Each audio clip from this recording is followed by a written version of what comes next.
Щоб у бардачку була заначечка, а не фантики. Страхуйся онлайн.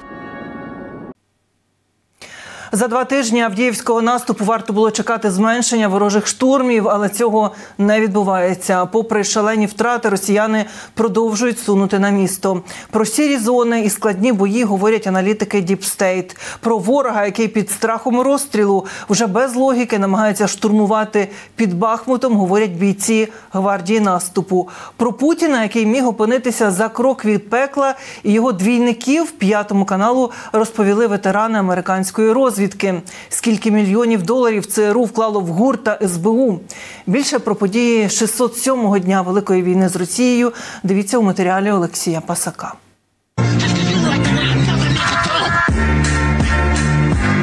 Ворог горить і розлітається на шматки розпеченого заліза, але продовжує сунути на Авдіївку. В міській військовій адміністрації повідомили, що росіяни намагаються перерізати дорогу до міста. Через постійні обстріли траси вкрай складно евакуйовувати людей і завозити гуманітарну допомогу. Довкола міста тривають запеклі бої. Загарбників нищать сотнями, але через потужний наступ певні території стають сірими, як Авдіївський терикон. Дуже важка ситуація, тому що ворог не те, що продовжує перекидати війська. Ворог кожен день продовжує штурмові дії. Дуже складна ситуація, і в першу чергу в районі Красногорівки, звідки ворог намагається протиснутися до залізничного полотна міста Авдіївки. Відповідно, зараз дуже складно. На жаль, вони взяли вже деякі позиції. Знову ж таки, той самий терикон. Зараз вони намагаються зайти на нього. Намагаються закріпитися там. Збройні сили, звичайно, працюють, вони не дають цього зробити, але по суті і ми не контролюємо його, там більше сіра зона. Так само є і інші позиції, які не можна було тримати через величезний тиск в сні, адже їх дуже багато. Ми вже бачимо на багатьох відео, як палиться техніка, знищується ворог і не дають їм масштабно так просунутися, як вони цього хочуть. Не менш складна ситуація на Бахмутському напрямку, але там наступ окупантів уже втратив будь-яку логіку. І очікувати від ворога послідовності перед спробою штурму вже не варто, розповідають П'ятому каналу бійці з бригад наступу Національної гвардії. Зараз ситуація дещо напружена, бачимо, як противник намагається битися в таких предсмертних своїх конвульсій, намагається до нового періоду зайняти більш вигідні позиції. Це може бути артпідготовка, може не бути артпідготовки. Він може поїхати на техніці, може поїхати без техніки, може поїхати техніка за нею, жива сила його. Тобто він трохи міняє свою тактику. Ми розуміємо, наскільки їх командири відправляють просто в бій, їх відправляють на м'ясо, на убій.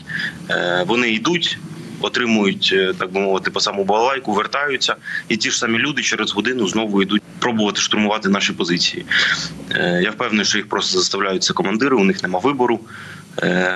Вибор є завжди, просто покласти зброю і здатися, але їх заставляють. Тобто, я думаю, їх чекає смерть як від своїх, якщо вони повернуться, а якщо вони підуть, то чекає смерть від нас. Чи чекає фінал на головного кремлівського злочинця? Анонімний телеграм-канал вкинув в інформаційне поле чергову смажену тему. Ми багато років чули легенди про путінські смертельні хвороби, але тепер неназвані джерела стверджують сенсаційне. Буцімто бункерному діду настільки погано, що у нього сталася зупинка серця. Путіна врятувала лише невідкладна реанімація, а під час усіх останніх публічних появ його звично замінював двійник. Ветерани американської розвідки не мають підтверджень таких заяв. Але в коментарях П'ятому каналу наголосили, що перед камерами російський диктатор постійно демонструє непослідовну поведінку. Якщо це в самом деле правда, я думаю, что видно очень разное поведение со стороны Путина. Когда он встречается в Кремле, там такие огромные столы, там соблюдает дистанция, как типа боится ковида или еще что-то. А когда иногда он идет там прямо в толпах и обнимается с людьми, мне кажется, это признак, что, может быть, правда двойники. Що ж буде, якщо Путін справді переляже з ліжка у труну? Експерти вважають, що ми почуємо вкрай несподівані заяви від зараз нібито найбільших прихильників війни та кремлівської політики. Любой другой человек в власти может все свалить на Путина и выйти из этого болота. Это уничтожает постепенно русская экономика на много десятилетий вперед. И я думаю, что умные люди в России это понимают. Это зависит от того, кто приходит на власть и какие у него настоящие взгляды. Вы понимаете, вот в данный момент при диктаторе, я думаю, что мы не обязательно знаем, например, настоящие взгляды, допустим, Медведева или еще кого-то. Потому что они говорят то, что они должны говорить из-за того, що Путін ожидає від них.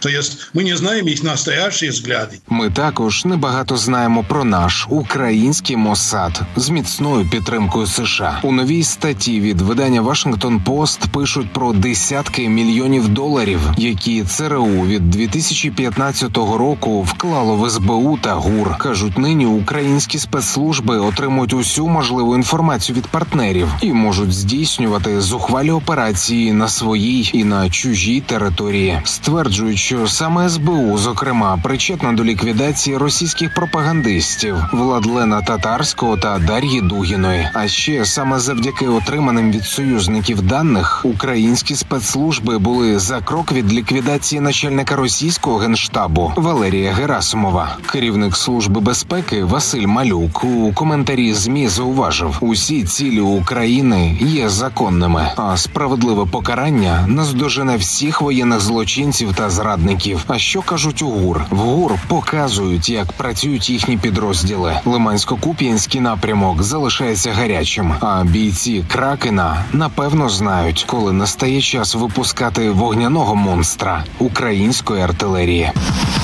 Гармата!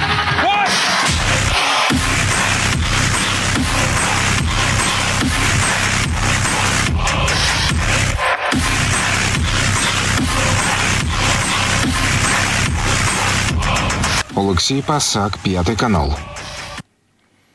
Друзі, щоб не пропускати все найцікавіше на П'ятому, вам достатньо підписатися на наш YouTube-канал, поставити вподобайку і написати коментар.